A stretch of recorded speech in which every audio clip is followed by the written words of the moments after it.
Mesdames et messieurs, je vous remercie sincèrement pour cette invitation à la 13e réunion annuelle de la Coalition pour les produits de santé reproductive. Je n'ai malheureusement pas pu l'honorer. Je tenais néanmoins à vous transmettre de vive voix mes vœux de réussite pour cette rencontre et à vous adresser quelques mots en ma qualité de ministre des Droits des Femmes et porte-parole du gouvernement. Cette réunion, c'est l'occasion de rappeler l'engagement de la France au sein de la Coalition et de saluer le travail remarquable que vous conduisez depuis tant d'années.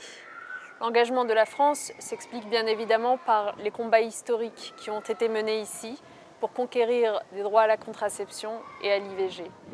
Un chemin important reste à parcourir pour que ces droits deviennent une réalité pour toutes les femmes dans le monde. Mon gouvernement est déterminé à agir sur ce sujet. Nous allierons exigence et ambition en la matière.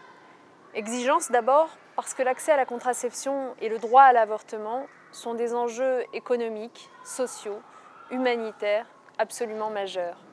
Les études le montrent. La maîtrise de la fécondité est un levier décisif du développement économique. Historiquement, nous le savons, l'accès à la contraception dans les pays développés a accéléré et amplifié l'augmentation du taux d'emploi des femmes.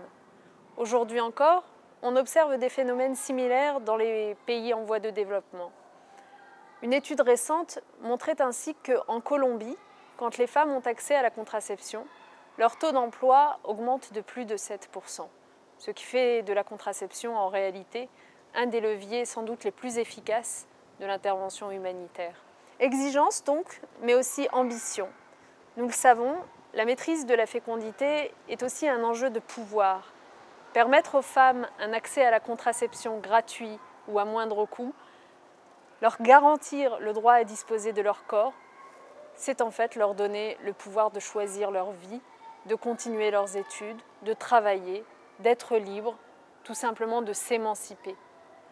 Les droits acquis doivent donc être protégés et renforcés, même quand ils sont inscrits dans la loi ou dans les conventions internationales, car ils ne sont pas à l'abri.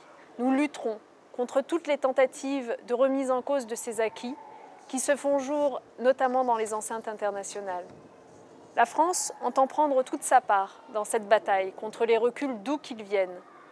Je souhaite travailler avec tous les États qui partagent cet objectif, notamment dans le cadre des prochaines échéances internationales intéressant les droits des femmes. Protéger les droits acquis donc, mais aussi en conquérir de nouveaux, partout dans le monde. Pour cela, le moyen le plus pertinent, le plus efficace, c'est encore d'impliquer non seulement les États, mais aussi le plus grand nombre d'acteurs possible. Les organisations publiques, les ONG, le secteur privé, qui sont justement réunis ici pour ces 2 jours de travail. J'ai la conviction sincère que c'est par ce travail collectif que nous parviendrons à mettre en valeur les initiatives qui marchent, par ce travail collectif que nous parviendrons à adopter de nouvelles politiques publiques efficaces et à maintenir ce niveau de vigilance absolument indispensable en la matière. Je vous remercie vraiment pour cette invitation et je vous souhaite encore de très bons travaux.